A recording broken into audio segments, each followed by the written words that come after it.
What's up, guys? This is April, your 2012 Rat Rock Girl, and I am hanging here on the tour bus with the guys from Cavo. What's going on, guys? Hey. Doing great. How are you? Doing good. Thank you very much. With us, oh, thanks for hanging with me. It's a cool bus. It's not too bad. It's got a TV, so we're good. Awesome. And air conditioning. It's been home for how long? It's just 4.5 weeks in, I think. Nice. We got another week and a half left. Cool. Yeah. You guys going on a little break after, or? Yeah, we're gonna go home, see family, and then hang out.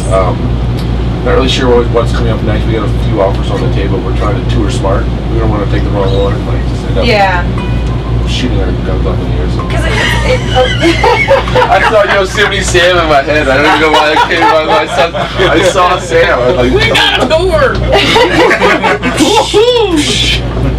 I mean, it is a lot on the road, and you don't want to waste your time while you're out there. You want to make sure you're getting as much exposure as possible. That's what I meant to say, people. What she said. So you guys have been actually going through a few changes recently. Mm-hmm. We've got a new addition over here. Changes. It's very fortunate for us to find a new drummer. Our drummer at home, Chad, who we all love, he decided he couldn't do it anymore. He just didn't want to go on the road. He didn't want to miss home with his family, which we all do, but it takes a toll on everyone in a different way. Right. He was just done with it. So I knew Andy from home, from St. Louis. He lived in Nashville at the time. I called him up. I said, well, what are you doing? He said, absolutely nothing. I said, well, now you're playing drums in Cavo. Nice. So, past tense, he said, you have lived in Nashville. Yeah, you lived. No, I'm in St. Louis. Introduce yourself, Andy. My name's Andy, and I now live in St. Louis. I have wonderful hair. It's just, I'm just saying. So, Andy, what have you done before this? I was in a band called Autovane and a band called One Lone Car. Both bands horribly failed. So it was nice to be hanging out, playing Cavo. Amazing bands, by the way. Having a good time? Oh yeah. Awesome. Very cool. They're a blast. Very cool. And you guys are no strangers to some change-ups and whatnot, right? You guys had, after you toured in, I think, 2010, you had some changes. You guys went through a little bit of a transition period. It was more or less like the lineup didn't change, but all the I guess the headspaces did. You know, we were on tour for a long time, and like on a bus like a bus like you're on now, it's like you're in a torpedo going on the highway, and to get away from each other is pretty much not available. So you can go to catering, you can be gone for 20 minutes, but you're always in the same space. So you just kind of get this animosity. If you don't talk about it, you don't talk about your problems and your issues. It just explodes.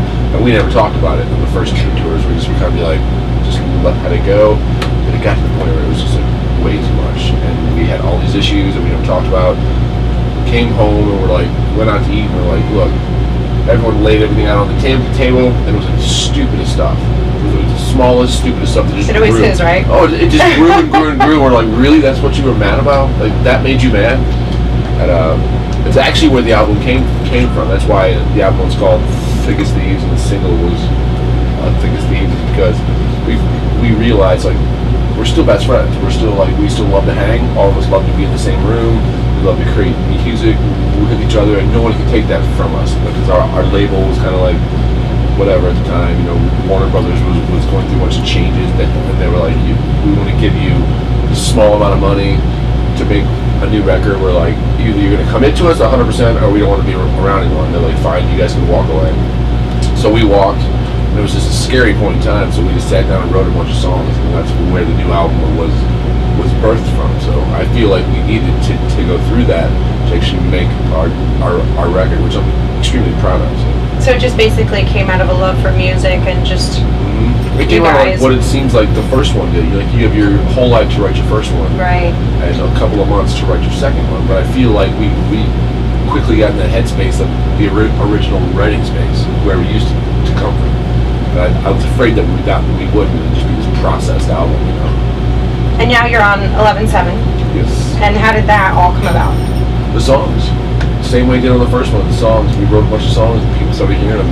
Cool. 11/7 called, a couple other labels called, and were like, we'd love to sign you guys. But they were the first ones that they spoke our language. You know, they were looking for a career band, and they were looking for this and that. And they had all these ideals that we liked. So it was just a good match. Yeah. Cool. Very nice. And what do you think is different as far as, you know, do you have more of a say in what goes on with them versus with Warner Brothers? What's the difference? I feel It's a smaller company, so like if I wanted to talk to someone, I didn't have to talk to my A&R rep. talk to someone. I mean, I could call Sam, who's the VP, or I could call Jason, who's the head of media. You just make a phone call and you talk directly to them. So it's a little more of a personal level with this label.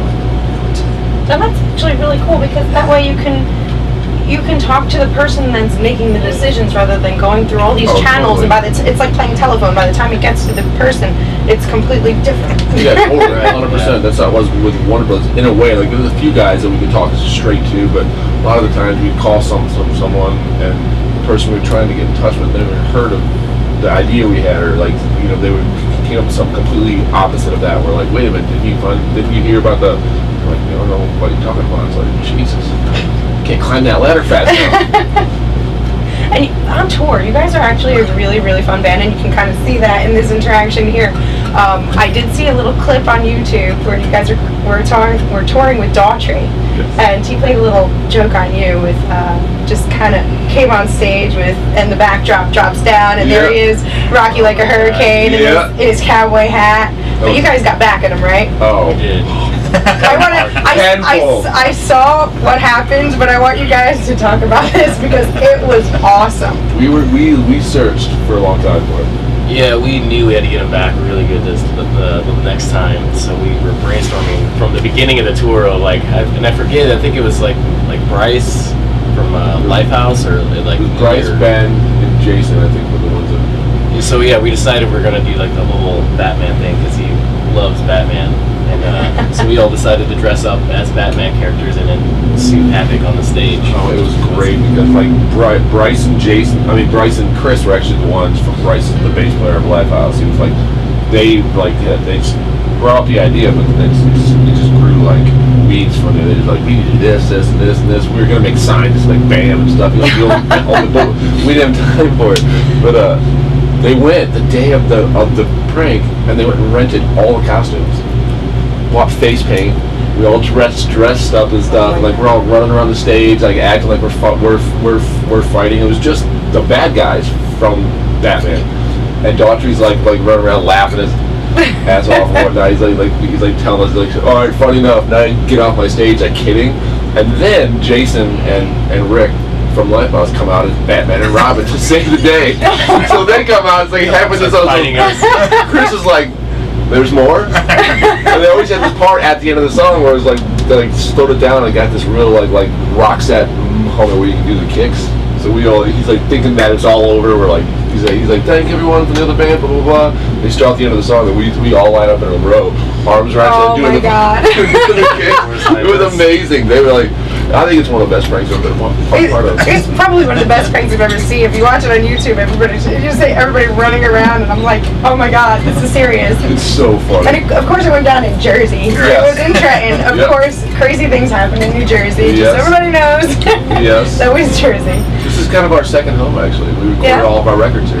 Oh, really? Where do you guys record? Elmwood Park and House of Loud. Bergen County. Yeah. Nice. That's actually about 5 minutes from where I grew up. Right on. Yeah, very cool. Yeah. That's awesome. So this is second home to you guys. So you guys, when you're recording, you hang out here, you know the area. Oh yeah. Awesome, love it. Well, the coolest part about it is like you can there's so much to do because you can take the train and go into the city. Everyone kept saying that when we first got here, like years ago, when we first recorded our first record, like, why don't you take a train and go to the city? And coming from St. Louis, that was like Greek to me. Like, take a train? So there's no trains out there. I didn't know it was like easy to like. I'm thinking like the train, like the steam engines and stuff. Like, isn't that gonna take a long time? They're like, no. We're from the country. This is the Orient Express. So yeah, Jersey's awesome. very different. You like it? Cool. Awesome. Well, I don't want to keep you guys, but I do want to hear a little acoustic stuff. So let's see if you guys can play some Play our stuff. new single, Circle. I like it. Yes. All right.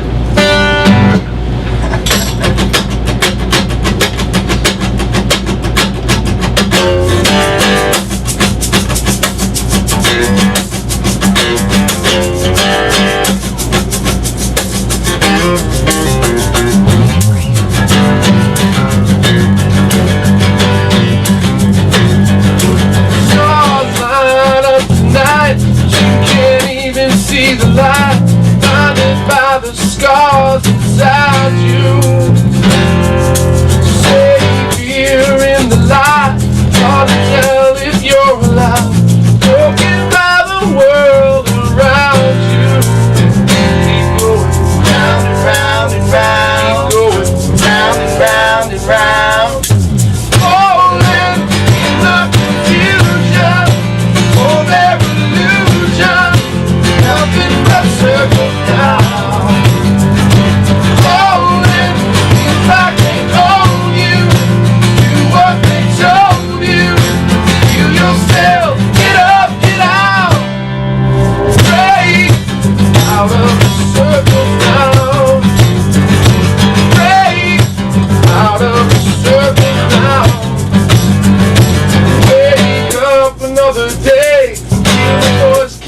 the face, filling in the walls around you.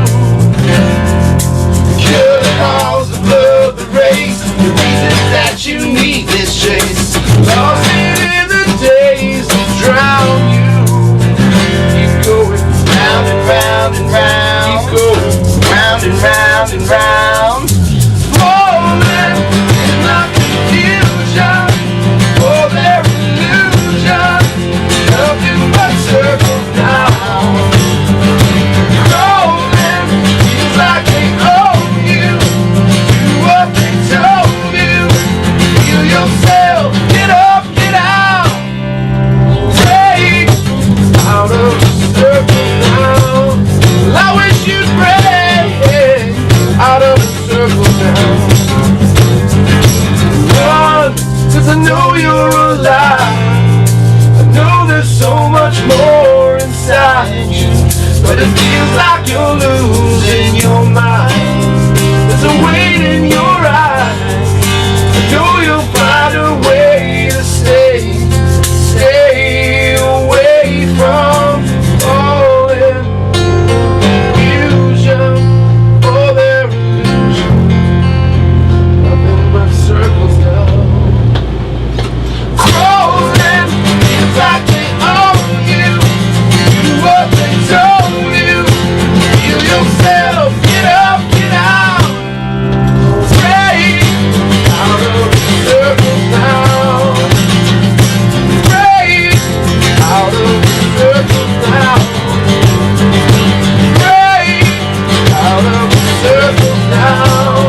I wish you'd break out of the circles now.